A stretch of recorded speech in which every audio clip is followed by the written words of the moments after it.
Santa Francisca Romana, 9 de marzo.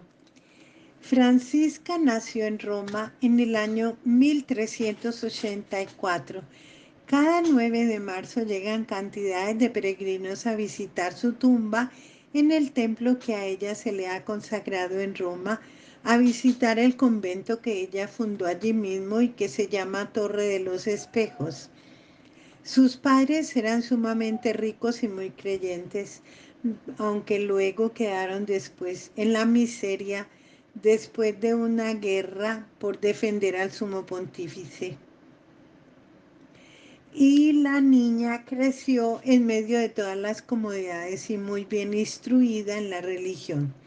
Desde muy pequeñita su mayor deseo era ser religiosa, pero los papás no aceptaron esa vocación, sino que le consiguieron un novio de una familia muy rica y con él la hicieron casar.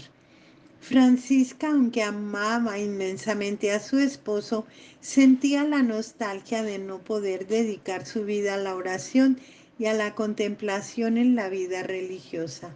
Un día su cuñada, llamada Vanosa, la vio llorando y le preguntó la razón de su tristeza. Francisca le contó que ella sentía una inmensa inclinación hacia la vida religiosa, pero que sus padres la habían obligado a formar un hogar. Entonces la cuñada le dijo que a ella le sucedía lo mismo y le propuso que se dedicaran a las dos vocaciones, ser unas excelentes madres de familia y a la vez dedicar todos los ratos libres a ayudar a los pobres y enfermos como si fueran dos religiosas, y así lo hicieron. Con el consentimiento de sus esposos Francisca y Vanosa, se dedicaron a visitar hospitales y a instruir gente ignorante, a socorrer a los pobres. La suegra quería oponerse en todo esto, pero los dos maridos, al ver que ellas en el hogar eran tan cuidadosas y tan cariñosas, les permitieron seguir en esta caritativa acción.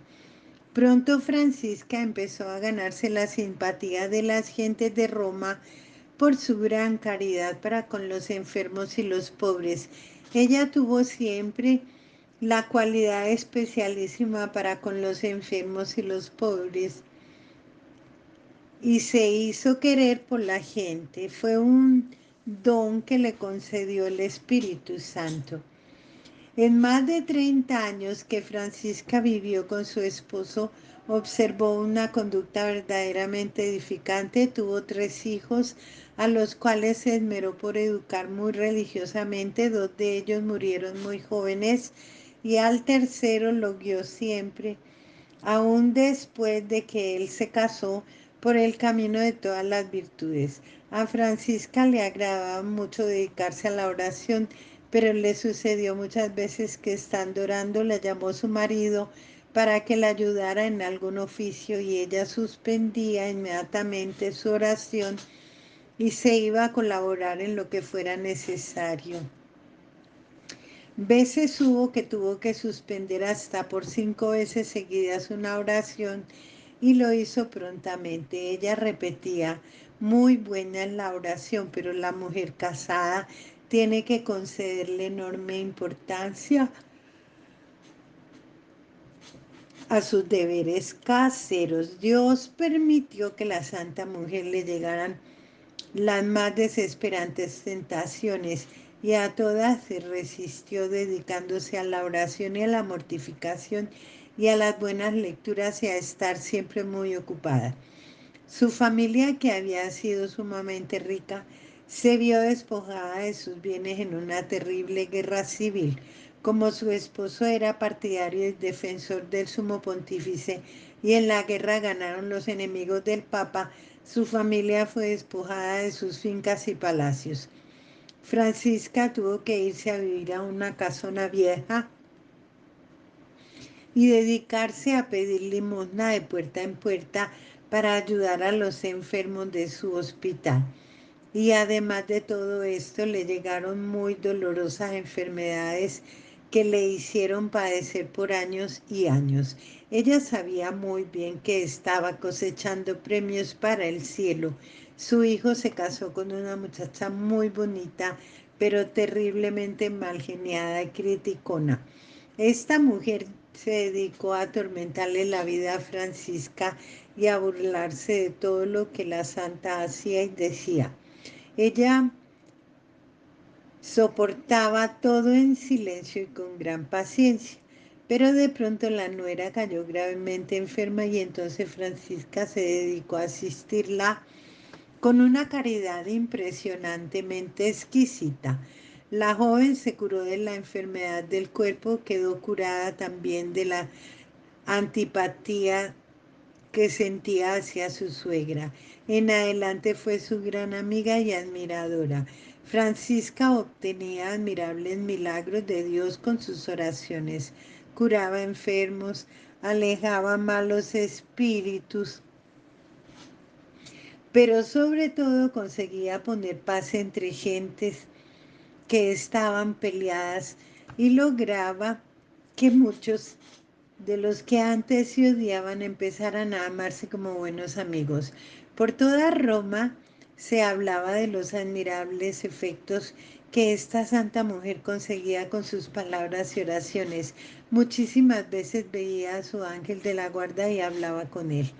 Francisca fundó una comunidad de religiosas seglares dedicadas a atender a los necesitados. Les puso por nombre Oblada de María y su casa principal, que está todavía en Roma, fue un edificio que se llamaba Torre de los Espejos. Sus religiosas vestían como señoras respetables, no tenían hábito especial. Nombró como su superiora a una mujer de toda su confianza, pero cuando Francisca quedó viuda, entró también en ella de religiosa y por unanimidad las religiosas la eligieron superiora general. En la comunidad tomó por nombre Francisca Romana. Había recibido de Dios la eficacia de la palabra y por eso acudían a ella numerosas personas para pedirle que les ayudara a solucionar los problemas de sus familias. El Espíritu Santo le concedió el don de consejo por el cual sus palabras guiaban fácilmente a las personas a conseguir la solución de sus dificultades. Cuando llegaban las epidemias, ella misma llevaba a los enfermos al hospital, lo atendía, le lavaba la ropa, la remendaba y como en tiempo de contagio era muy difícil conseguir confesores, ella pagaba un sueldo especial a varios sacerdotes para que se dedicaran a atender espiritualmente a los enfermos. Francisca ayunaba con pan y agua muchos días, dedicaba horas y horas a la oración y a la meditación y Dios empezó a concederle éxtasis y visiones. Consultaba todas las dudas de su alma con un director espiritual y llegó a tal grado de amabilidad en su trato que bastaba tratar con ella una sola vez para quedar ya amigos para siempre. A las personas que sabía que hablaban mal de ella les prodigaba mayor amabilidad. Estaba gravemente enferma y el 9 de marzo de 1440 su rostro empezó a brillar con una luz admirable. Entonces pronunció sus últimas palabras. El ángel del Señor me manda que lo siga hacia las alturas. Luego quedó muerta, pero parecía felizmente dormida. Tan pronto se supo la noticia de su muerte, corrió hacia el convento una inmensa multitud. Muchísimos pobres iban a demostrar su agradecimiento por los innumerables favores que les había hecho.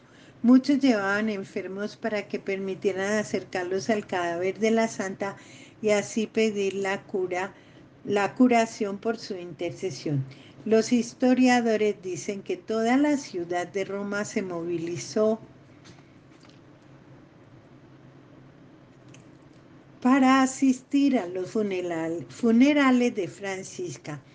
Fue sepultada en la iglesia parroquial y al conocerse la noticia de que junto a su cadáver se estaban obrando milagros, aumentó mucho más la concurrencia a sus funerales. Luego su tumba se volvió tan famosa que aquel templo empezó a llamarse y se le llama aún ahora la iglesia de Santa Francisca Romana.